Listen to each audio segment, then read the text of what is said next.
control you that way, right? You're able to be controlled and capitalized in the system that, this capitalistic system that we unfortunately find ourselves into.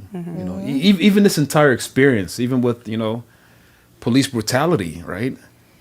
It gets monetized, right? Because the media is, the ratings are through the roof because everybody wants to hear what's going on. So, it's almost like it's a, it's a Super Bowl or a big sporting event when something like this happens, right? Commercials, advertisers make more money because more people are watching TV. Like literally, this has become a ploy to drive the economy. Yep. And when you're talking about being traumatized, I think that also goes into like the feelings of depression and all the other, diagnoses that we tend to get because of the trauma that we're experiencing. And so if you think about it, when you're watching TV, the commercials, they end up being like the commercials for antidepressive medications, or, or going to therapy. Exactly. Things of that nature. And so why is that happening? Because they know exactly the state of our people right now. Exactly. So you get this information from the media, and then they give you what you need to like balance the information that you're getting, the trauma that you're receiving from watching this over and over. And then social media has now become the new media, Exactly. Exactly. So, no experts. Yeah. Not many experts. Exactly. Just people just free to just say and do anything. Everybody's an expert now. In reality now, right? It's sad though. It's sad because you don't know what to listen to, right? What to believe, right? Yeah. But that's why we do this podcast, because we like to spread consciousness and from different perspectives, because it's not a one size fits all thing, right? We heal differently, especially when we talk about death.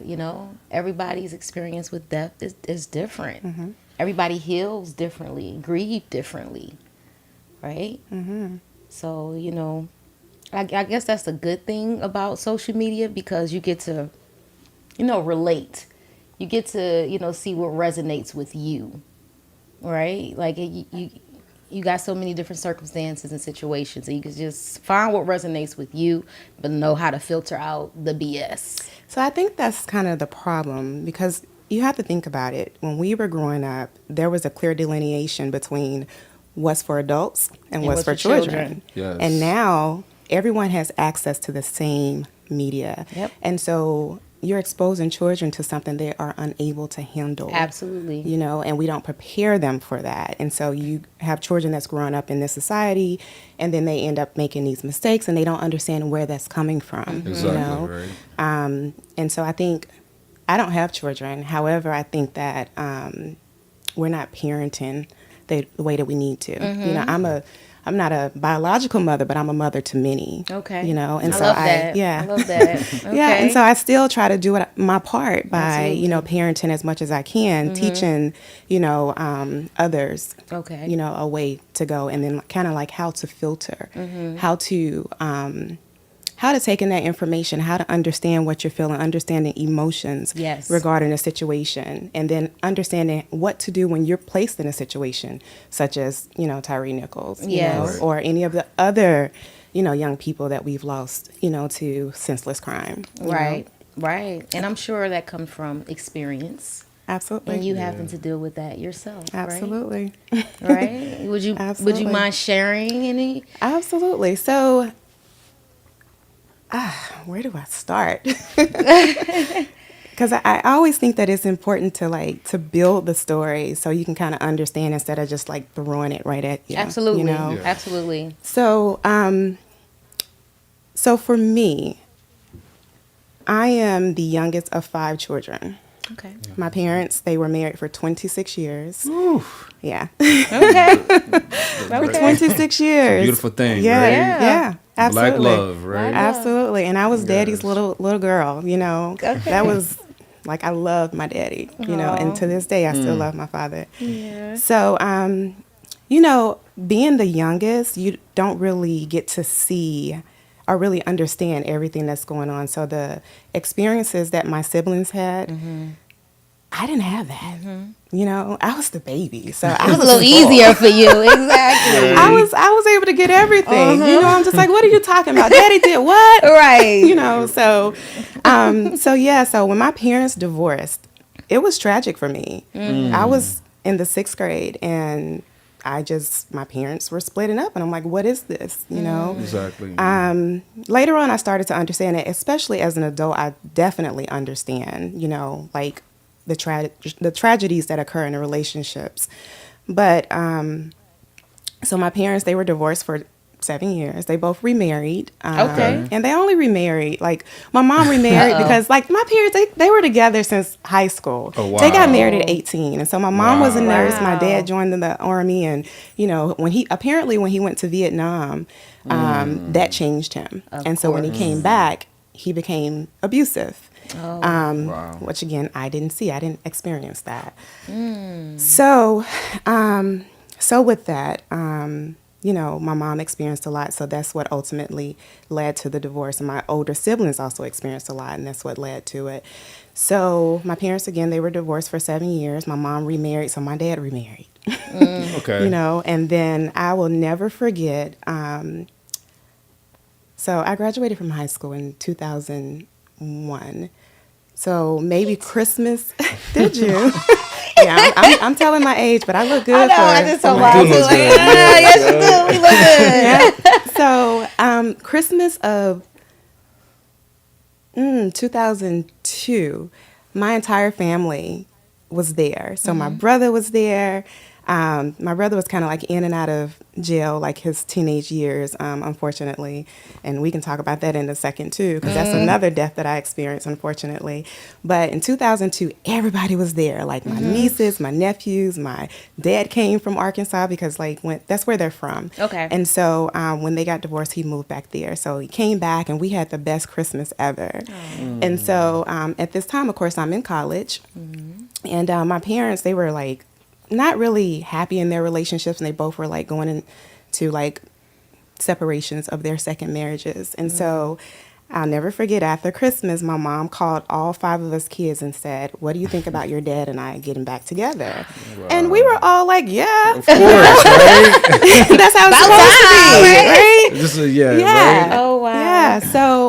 So they ultimately, my dad, he moved back to Georgia, and that was the plan for them to get married. But my parents, we grew up in a very Christian household. My father was a pastor. Wow. Yeah. And I grew up in church. yeah, every day. Wow. Every day of the week. Right. So they like to do things the right way. But my dad was so excited about coming back and getting back with his first love that he moved into my mom's house. And my mom was like, no, we're not married yet.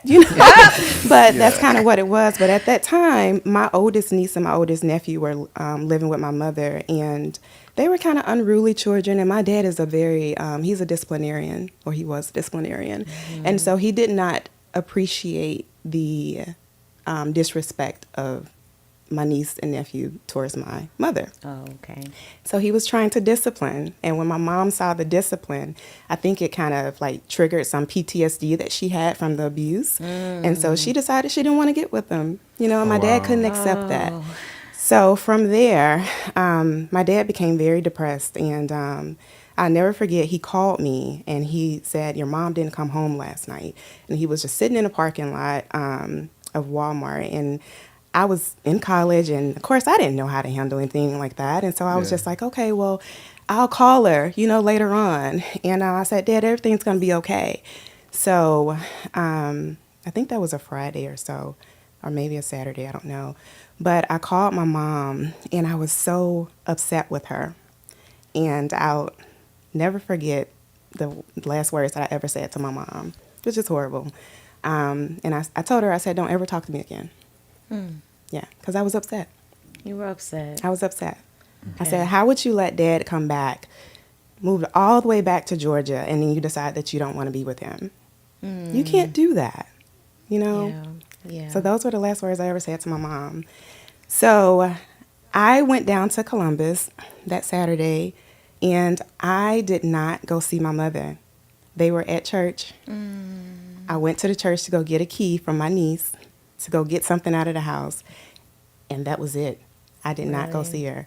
That Sunday, I went to church with my godmother, and I'm sitting in church, and my phone was on silent. When we get back to the car, I look at my phone, and I see all these missed calls, and I listen to the voicemails, and it's my siblings crying, "Daddy killed Mom." Yeah. No. Yep. So No. I was like, and I called one of my sisters, and I was just like, "What's going on?" They're crying. They're all outside of my mom's house, and they was like, "You need to get home," because nobody knew that I was in Columbus. They thought I was still up in Atlanta. And so my godmother, she drove real fast to get me down there, because we were like in North Columbus, and so we got down to where my mother's house was, and then it was so crazy because like we're on this street, and the street was really busy, and she needed to turn onto the road where we lived, and I was like, "I'm not waiting." I got jumped out out the of the car. car, ran in front of cars, running up the street because I'm like, this can't be real. And I see the yellow tape around the house and everybody in the neighborhood outside, and I see my siblings standing there just crying. And so what happened was my mom, that Sunday, April 27th, 2003, so I'm coming up on my 20th year of experiencing my parents' death. My dad was in the house. My mom was coming to pick up my niece. And I actually had two other nieces that were there. She was coming to pick them up so they can go to church that Sunday. And my dad was in the house waiting on her. And apparently she came in to pick them up, and he picked her up by her neck and put her, this is a story that I heard from my niece, picked her up by her neck, put her against the wall, and had a small handgun against her jaw, asking were they going to be together or not. And I guess she, at that point, because I can find the beauty in everything. You see how easy it is for me to talk about this. At that point, my mom said no. This is what my niece said. And I was like, that's strength. Looking back, that's strength. With a gun to With your a gun face. to your face, to your jaw, and you tell him no. Yeah. So he shot her in the jaw. My nieces, they ran out. And apparently, like when EMS found her, she was on the bed. So apparently he took her to the bed and set her down. And he had another, like a shotgun, and he put it up to her temple. And he shot her on the bed. And then apparently he came to the door because I think someone saw him. He came to the door, and he was kind of disoriented. And he was saying, "Oh, I killed her. I killed her. I killed her." And then he...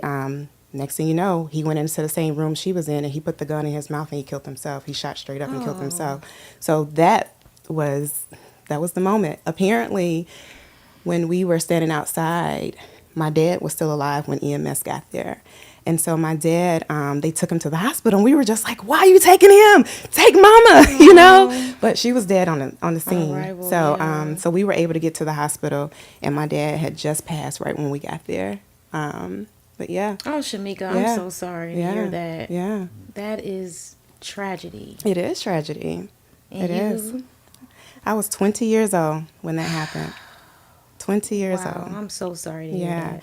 The thing that bothered me the most was the last words that I ever said to my I mom. can see that. You I know. can see that. And so moving forward, like I've learned so much from this, and like What I did you use- learn from this? Like, I'm just curious to. Oh my gosh, it's so much. I can like pick different parts of the story and kind of tell you different things. So again, when my mom was able to say what she said, that was strength. Strength in that Yes. moment, standing up for what you believe, standing up, you know, to your, you can say your oppressor, you Yes. know, Yeah. and you know, being your own advocate, you know, Yes. and being true to yourself and not just doing something because someone else want you to do it, you know. But also in that situation, as I got older, understanding relationships and Yeah. how I wanted my parents to get back together for my own selfish Right. desires, you know. Right. It wasn't because of who they were and the things that they experienced, because I was young at that time. I didn't Right. understand that, you Right. know, but experiencing relationships as an adult it's like you have to be true to yourself, understand what you desire in a relationship, and do that. And if this person is not serving you, then it's okay to walk away from that. Absolutely. And not only that, like in order to be in a relationship, you have to be whole yourself. You can never get into a relationship thinking that someone else is going to complete Fix you. you or Yeah, because if you think that someone else is supposed to complete you, then that means that you are a complete mess yourself. Absolutely. You know? And so everything is internal, and quit seeking external factors to fulfill your internal needs. Absolutely. So it's a lot of things. I can go on and on because it's so many. And I can like dissect this whole I'm thing and tell sure. you the things that I've learned. But also,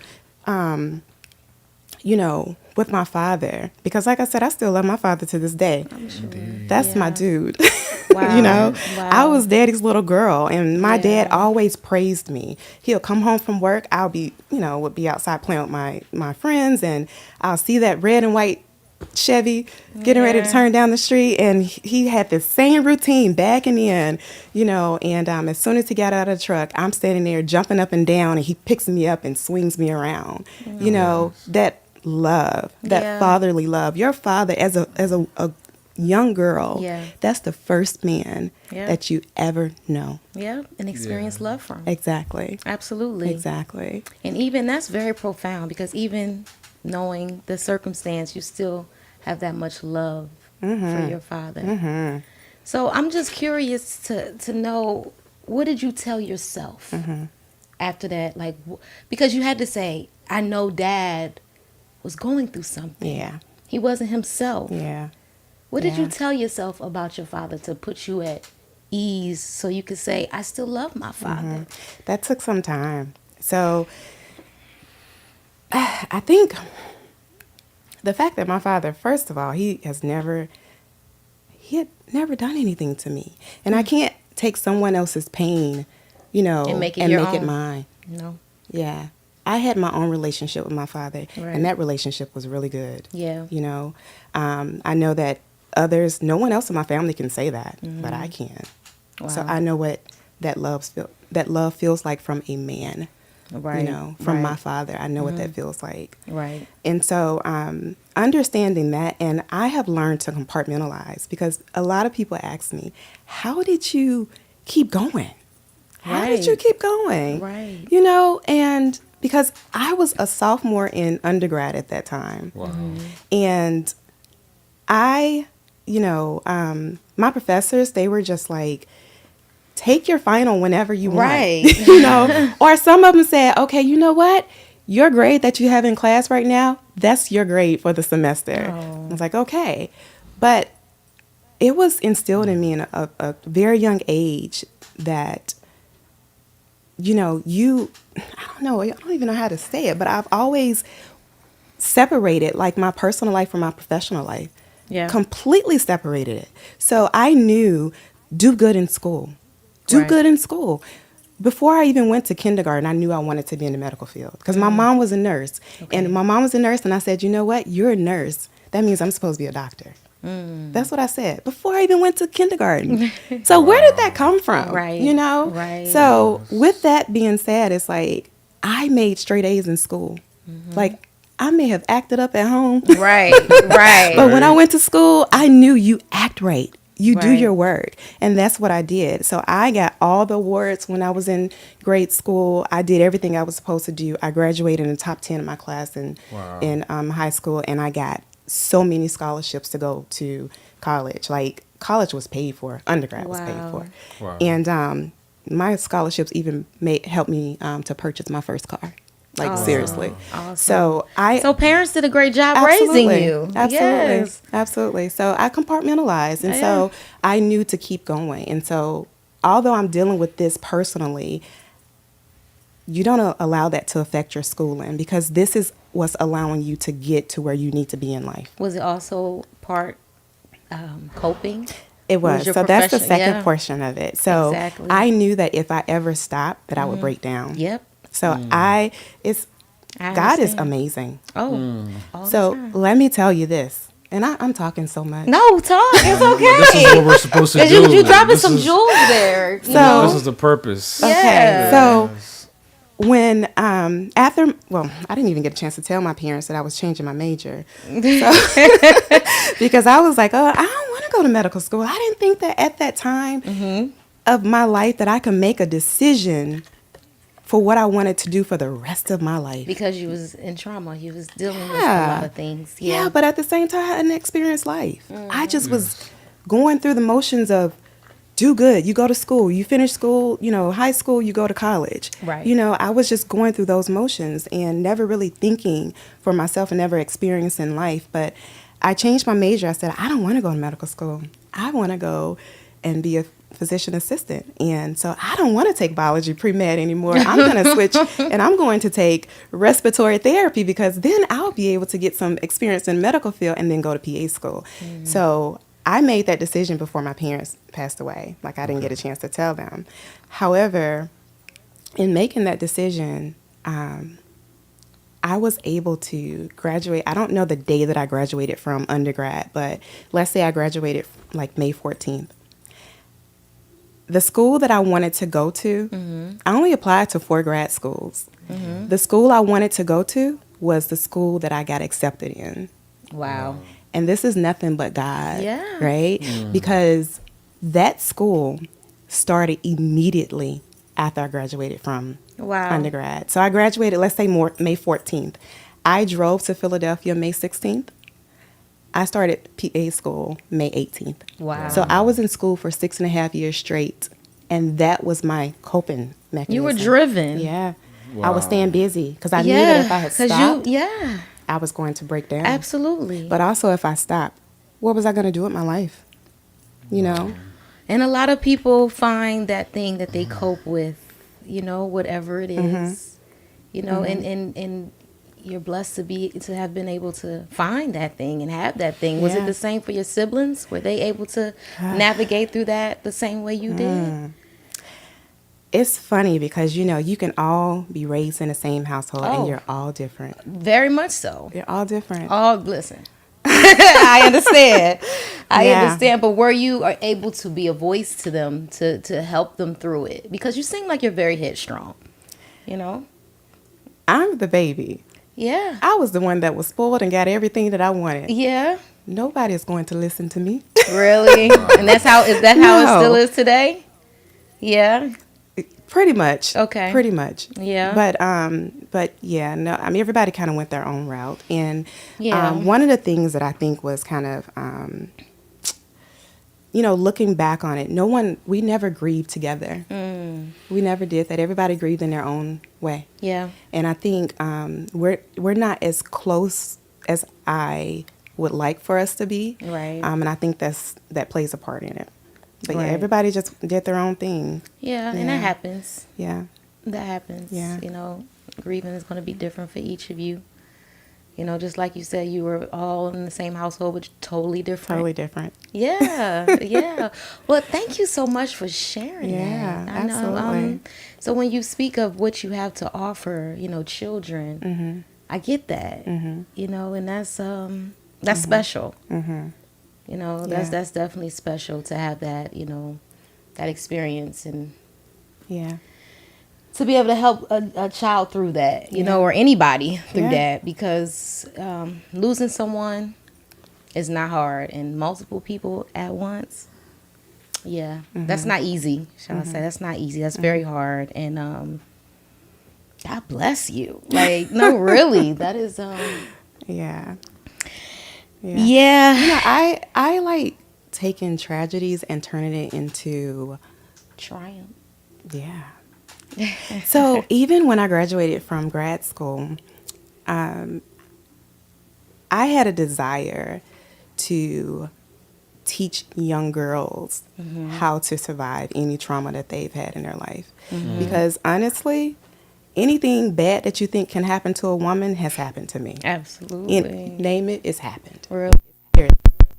And so with that, when I first came back home, because even, again, I was like, okay, I'm going back home and I'm going to find me a job. However, I need something to do. Right. And Yeah. so at that time, I had a niece that was in high school, and her parents, they had divorced some years earlier. And so she was living with her father, and they had some hardships. And but I wanted to make sure that she did not allow those hardships to stop her path. And she had friends in school that were dealing with some things as well. But not only that, she seemed to attract other young girls in high school that were dealing with things. And so I decided to start an organization. And this was like in my very young entrepreneurial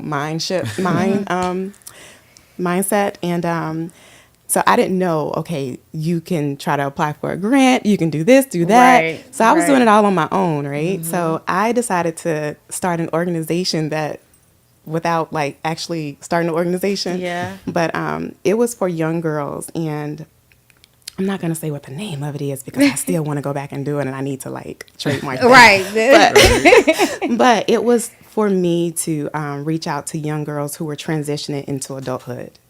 Okay. And so basically, young girls, I couldn't do anything with girls who were, pregnant or had a kid because I don't have that experience. But other young girls who experienced tragedies in life, Yes. I used to go down to Columbus on Saturday mornings and pick all the girls up. We would go, maybe to a restaurant and sit and just talk. And we created a safe space to talk about everything that was going beautiful. on and to like encourage each other, motivate each other so that we can continue to move forward in life. And all of those girls either went to college or they went to the military. Look at that. Yeah. Yeah. That is awesome. Despite the Shameka. triumph. That is Yeah, awesome. absolutely. And we need more people like that because that's the village. Yeah. We speak on that often. Yeah. Because we need that. We need people who've been through stuff to, help us navigate through life. Yeah. Pass the torch. And support. You know? Whether it be support like emotional support, Absolutely. whatever kind of support. Like we need that. Absolutely. Because everybody don't always get it from their household. Absolutely. Absolutely. And I taught those girls like to read books. So Yeah. that was the thing. It's like I would buy a book, and I'll never forget because I was still heavily in church at that time, and I was attending one of the mega churches here in Atlanta, and the pastor, he always wrote these books, and there was a book that I absolutely loved at that time. It's called Guard Your Gates. Okay. And, we take things in through our gates. So whether it's your eye gate, your ear gate, your mouth gate, these are your gates. This is how things enter into your body. That's and so right. I was teaching those girls at that time to guard those gates.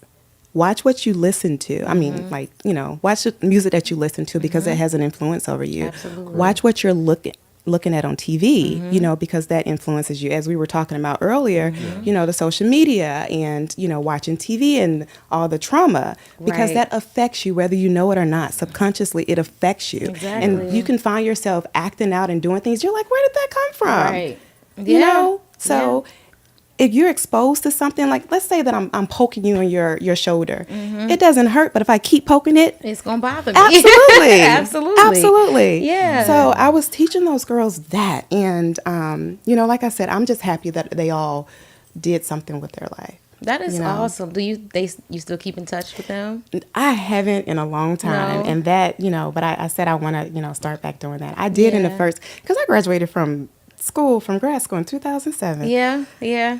Telling my age again. It's okay. It's okay. Yeah, so, of course, my niece, of course, I keep in touch with her. Yeah. But, yeah. Yeah.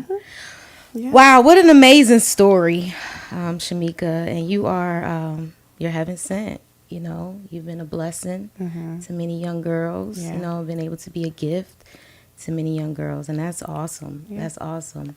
And turning your tragedy to triumph. Yes. It's a story in itself. Yeah. Yeah, Yeah, absolutely. that I is- think you can't stay there. You know? can't stay there. You can't live in your past because, unfortunately, I have a sibling that kind of lives in the past. Yeah. And you can't do that. But it's because so easy to do that. It is.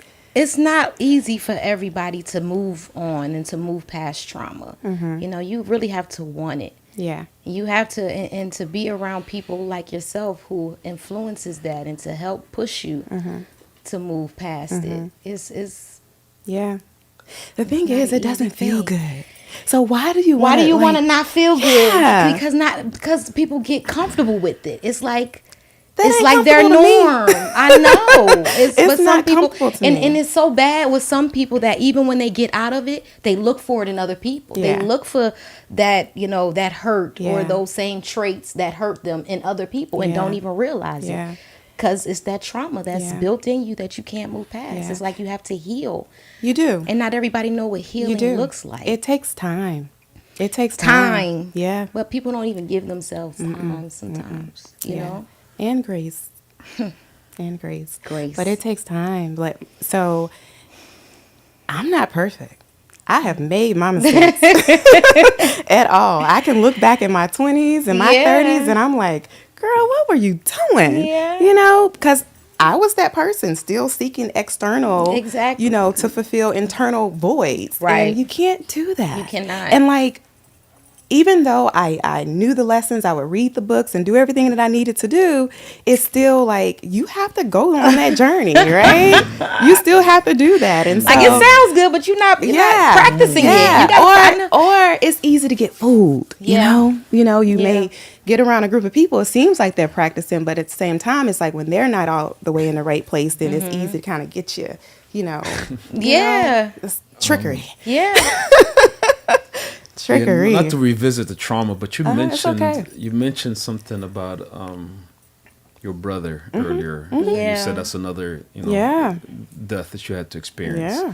Would you mind elaborating a little more about Absolutely. So my brother, he was the only boy out of the five of us. Oh, wow. Right? Oh, So wow. it was Only boy? the only boy. So I like to look at it like we were the Cosby Show. Oh. But we were not the Cosby Show. My brother was like right in the middle of two girls on each side, and so my brother, apparently he was a star athlete. And my father took him out of football, and that kind of traumatized their relationship. I don't know the details of it because, again, I was the baby. Right. And so I think my brother was yearning for a relationship with his father. Yes. And never got that. So my brother turned to the street, of course, like a lot of young guys do.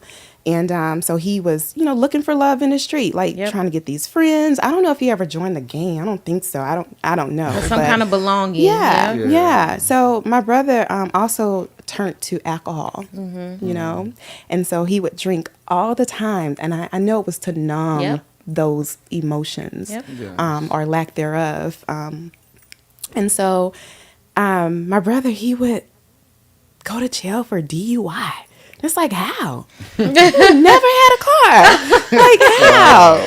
But my two older siblings, they had vehicles, and he used to go and steal their car and go and just joyriding and then get caught, So he was kind of in and out of jail. And so, so anyway, every time he would get out, he was my best friend. So I started working when I was 15, the summer of my, that summer before I turned 16. And so every time my brother would get out of jail, I would be like, okay, we're going shopping. I'm going to get your clothes. We're going to do everything or whatever. So I would take care of him until he got back on his feet. And so he was a mama's boy. Okay. He didn't get that love from my dad. He got it from my mom. So anyway, moving forward, when my parents died, of course, that was hard on him as well as the rest of us. And so, but his mother died, and anyway, he couldn't handle it. Yeah. And so with having a record in and out of jail, finding a job was very difficult. And having a alcoholism, that's difficult. And so you burn bridges, and so he really didn't have a place to stay. And so he was living with a young lady, and the relationship wasn't so good. And he went away. I think I have selective memory, honestly, because I don't remember a lot of things that happened, and I think it's just a part of my coping too. Yep. Correct. But apparently my brother tried to commit suicide by taking some pills and was admitted into the hospital a couple of weeks before he died. And when he got released, he went missing. So he was missing for a week. And my brother, I graduated in 2007, and I started August of 2007. And I started working October 2007. And I was living with a friend at that time while I was looking for me a place to stay. And I told my brother once I got a place to stay, I was coming to get him, Yeah. And but I got my place. I closed on my house December 2007, and I just wanted to live by myself for 1 month. Right. That's it, just a month. Yes. And so I didn't say anything. And then he went missing for a whole week. And when he came back, he called me, and I'll never forget. It was February 7, 2008. I was sitting at my job, and he called, and I was like, Eric, you can't take someone's car and go missing. You're going to go back to jail. And he was like, I'm not going back to jail. And he started telling me he loves me and all this stuff. And I was like, I love you too. And I didn't want to tell him that I was coming down there to get him. I wanted it to be a surprise. And so when I got off work, I stopped by the store because I just wanted to grab one thing, and then I was going to head to Columbus to go get him. And as I was walking into the store, my oldest niece calls me, and she says that he's dead. So apparently he committed suicide because he had a hard time those 5 years of losing my parents, but especially my mother. And he had burned so many bridges, and he didn't have anyone, and he was in a horrible relationship, and he just gave up. And so that's not your fault. It's not. Okay, I heard you say, I didn't tell him I was coming. No, so let me tell you, and it took a long time before I understood that was not my fault. Trust me. Like, even to this day, like, I just had like this wild dream a couple of weeks ago about my brother, and I had to let it go. It's not my fault, because at that point, I was I don't know, in my early 25 or so. Yeah. And at that point, I was not where I am now.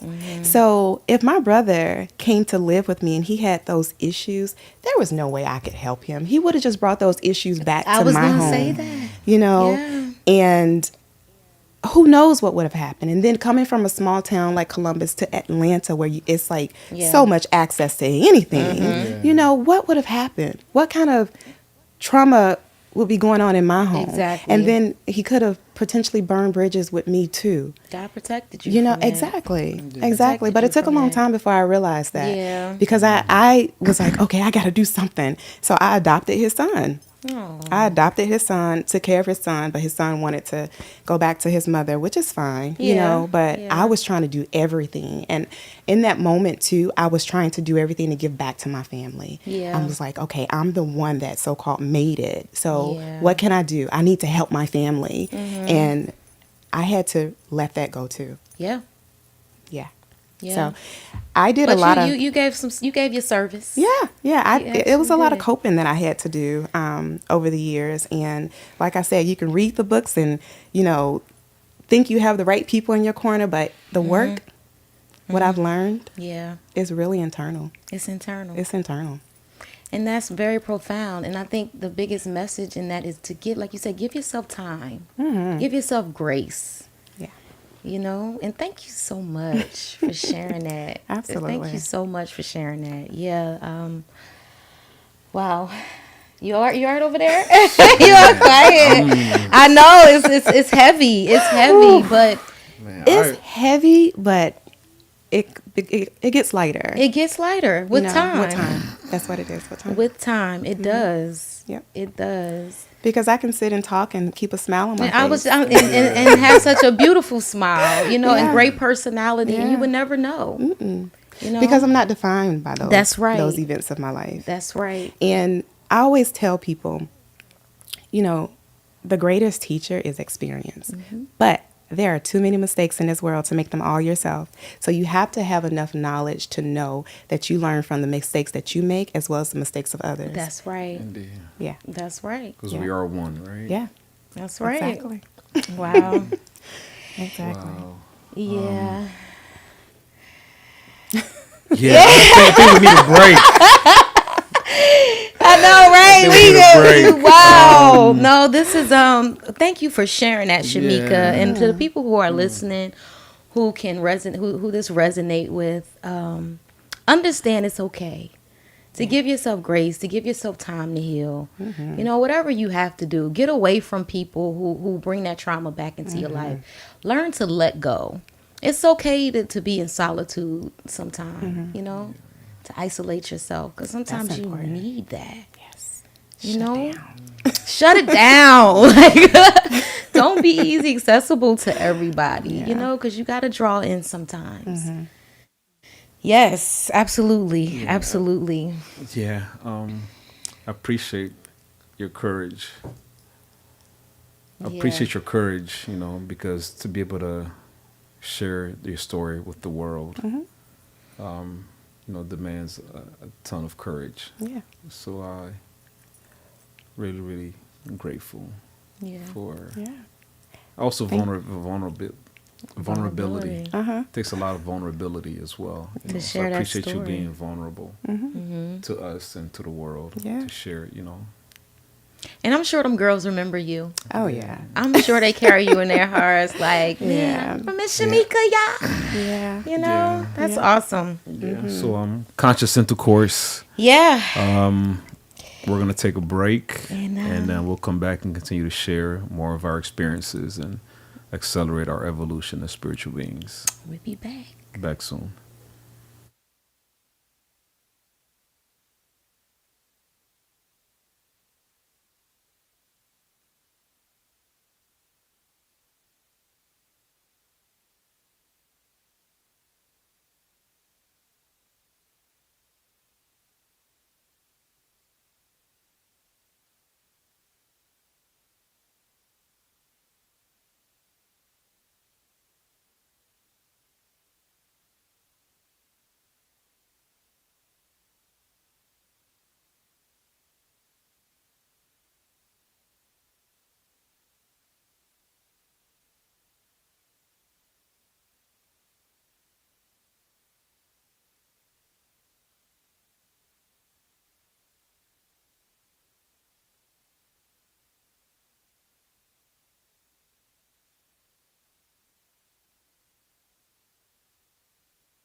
And we are back. Conscious intercourse. Yes, yes, yes. Wow. Our amazing guest, Miss Chemeka here, has shared an amazing story, heartfelt story, which we appreciate you for. Thank you. You know, and during the break, we mentioned, relationships and that spiritual partnerships and, being able to create those bonds and connections with someone who's coming with different traumas and baggage and being able to love people through that. Not Absolutely. everybody can do that, and some people just like give up so easily. It's not easy, right? It's not easy to love someone through their traumas and still heal yourself, right? Right. And I think that has a lot that plays a big part with the Black community, and what we deal with, what we've gone through, and how we relate and connect with each other. I mean, anybody in general, but I say Black people because we've been through a lot of trauma. We have. I don't like the word healing. I don't like it. Like, do we ever heal? What does that actually mean? I know it's been a word that's been, it's tossed around a lot lately because of the trauma that we've experienced, not only as a people, right? The whole history of Black people in America is that of trauma. And have we healed from it? Has anybody healed Will from we the ever trauma? heal from it? I guess is what your question is. Yeah, like, Will we ever really what does that heal? actually mean? Time. It takes time. What is that like? What does that look like? You know, is it 5 years? Is it 10 years? Is it? I think it's different for everybody. Is it a lifetime? I think it's recognizing your trauma and being accountable for it, owning it, and not allowing it to own you. Mm-hmm. Because I can only like look at myself and all the things that I've been through. Yeah. I don't feel like it defines who I am. I can talk about it. Right. I know that there are still some, I may act out, you know, I may, you know, and I can honestly. So what does that look like? Acting out for Chemeka? Let's get juicy here. Let's get some details. I want to learn more because I want to borrow some of your acting out tricks. 'Cause I gotta act out. Wow. Oh my goodness.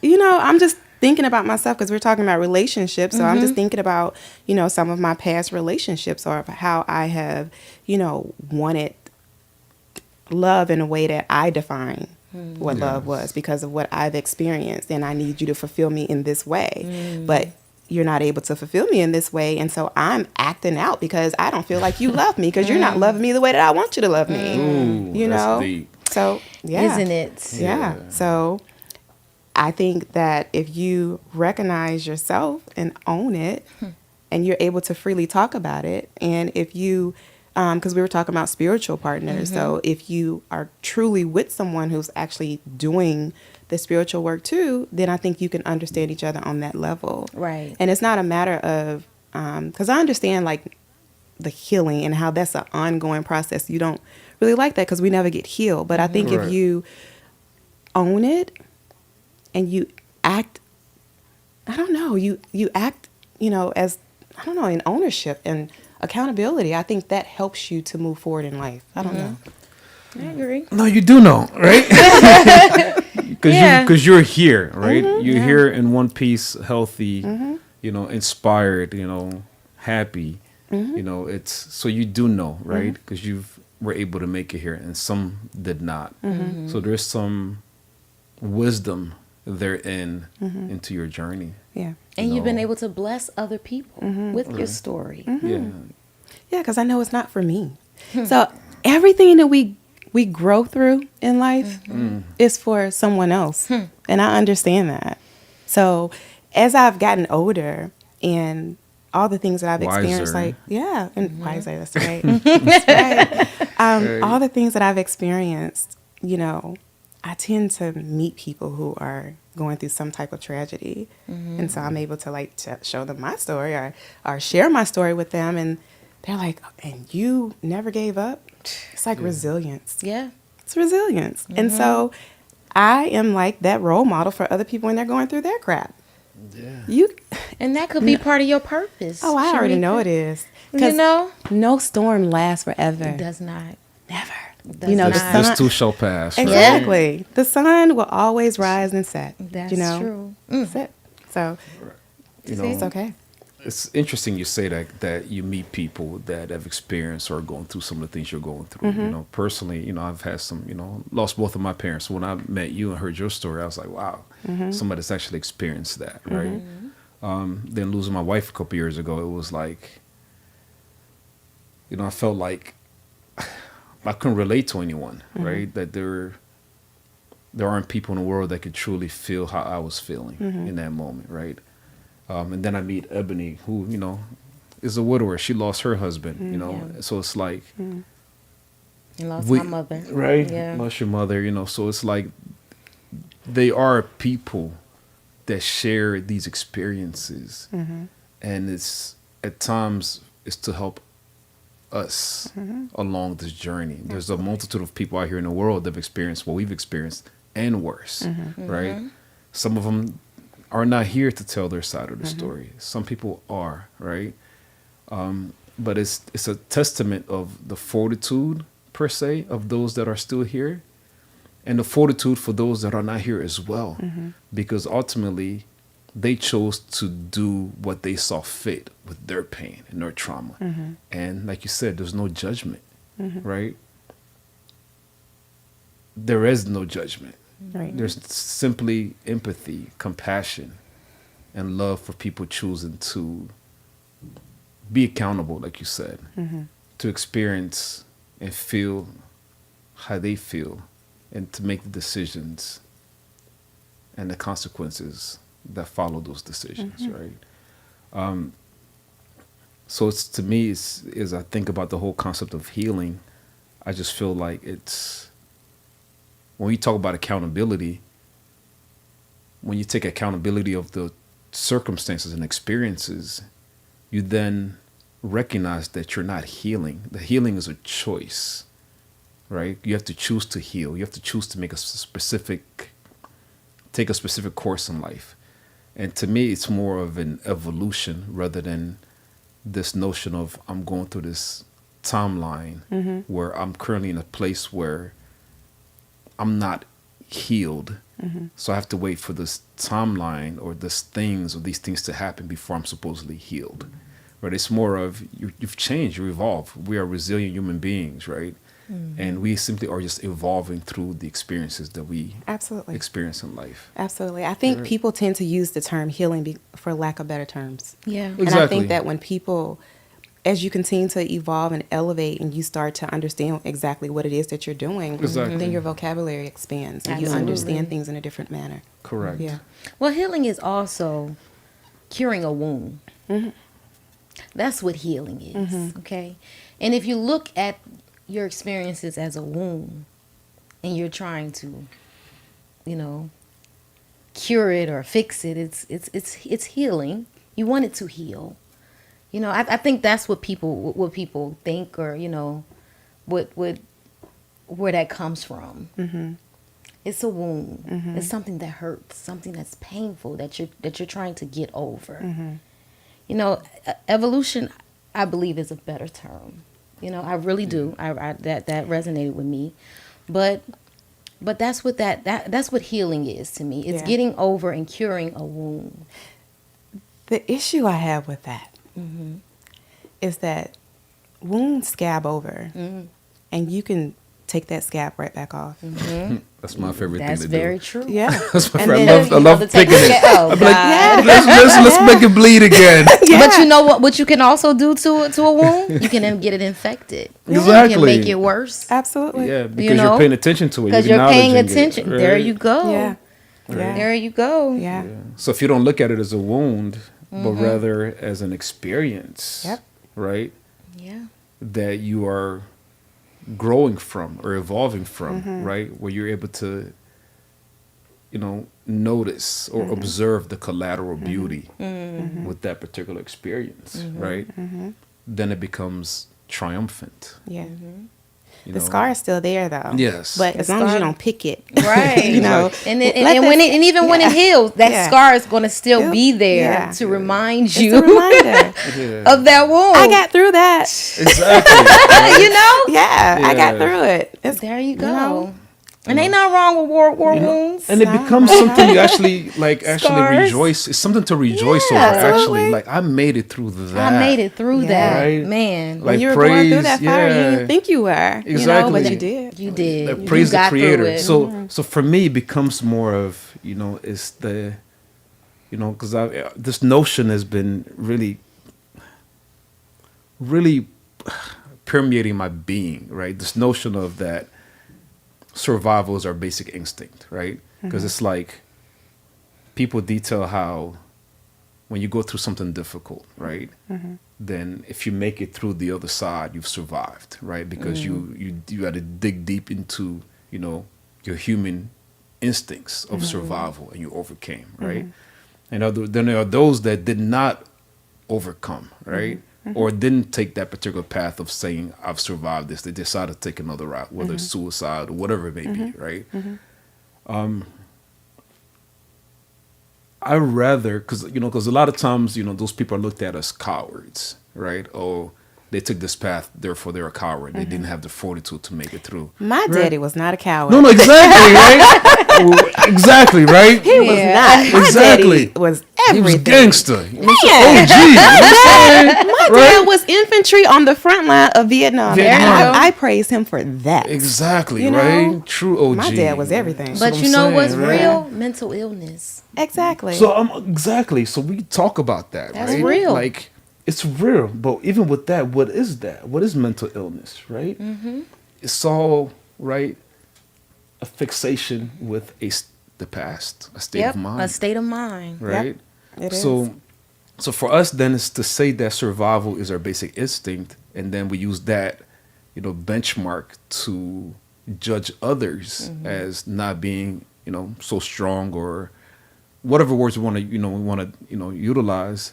I think is a disservice to humanity as a whole. And for me, I prefer something I learned recently, from a book that I read recently, is that survival is not our basic instinct, but rather the expression of our divinity is, right?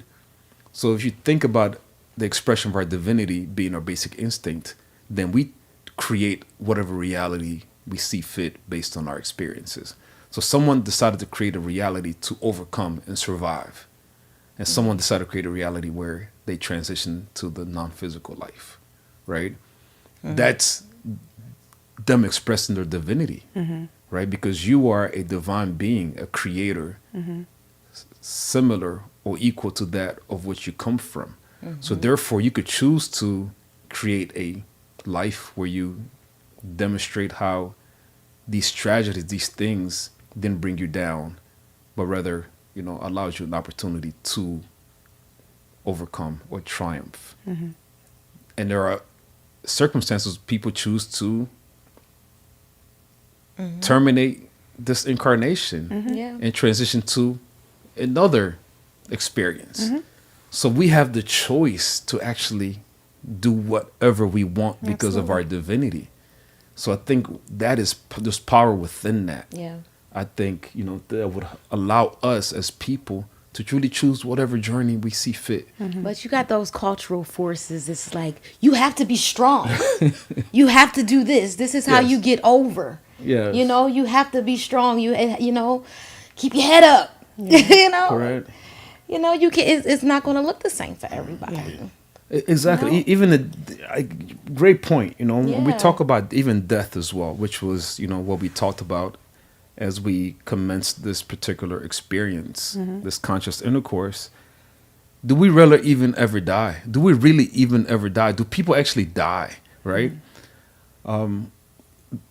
Exactly. Spirits right? live on. What is that? Right? Right. Every religious tradition that I could think of talks about The afterlife, hereafter. eternity, right? Whether it's in Yeah. flames or whether or not it's in a flower garden. It talks about how we are eternal beings. So then it's like, what's all the fuss about? Right? I honestly feel like we're all on a journey, and Yeah. you're here for a reason. And I think that once your purpose is done, Fulfilled. then Then it's time to go. it's time to go. And We don't know when that time we is. don't. And when I look back at my parents, the other way that I was able to cope with that situation was Yes. I understood, and my thoughts about, God and everything is evolving. So I have to preface the statement by saying that. But the other way that I coped with it, losing my parents, was we're all borrowed from God. And when he's ready to call us back, It's time to go. it's time. So obviously, whatever purpose they were put here for, they fulfilled that. Now, the way Indeed. that they went out, it might hurt us, but they went out for that in that way as a, I don't know, for everyone that it affected. And so it's Yeah. doing something to us along our journey. And you may I not hope you can understand it in understand the that. moment, what it Yeah. is. Yeah. All is Yeah. one. Going back Yeah. to that notion that Yeah. all is Yeah. one, that it's all happening Yeah. and it's all interdependent Yeah. for the purpose of everything. Yeah. Yep. In It's not eternity. happening to you, it's Right. happening for you. Exactly. Yeah. It's all happening interchangeably, interdependently, Yeah. collectively Yeah. as part of the human story, the Yeah. human experience. Yep. Yeah. So really, really grateful for this experience, Yeah. this moment. right? Yes. As we Yes. traverse through eternity, we were able to spend this moment to discuss such a profound, experience. And I almost feel like, this hour is coming to a close, but I almost feel like we need more time. I know, Right? right? So we need a part 2, right? So we're gonna have to have you come back. Yeah, I would Yeah. And love visit to. us, I would love to. This you was know, actually fun. to have a matriculation, right? Another Yeah. infinite matriculation on, this particular notion of who we are, and Yeah, because there is a high rate of suicide, yeah, and it's sad. It's sad, but people need to know that they're not in this alone. Right. And that's Indeed. these conversations help people understand that you're not in this alone. Yes. You're not the only person who's been through this. Right. It's light at the end of the tunnel. And another right? thing is, is suicide a bad thing? We're going to end on this note. Is suicide a bad thing, right? Because literally, we have an issue of someone taking their lives in a short period of time versus someone that's taking their life in a longer period of time. Like, people can smoke cigarettes all day long. Kill yourself or slowly. eat whatever. That's fine. You could You can do that. you could drink yourself to death.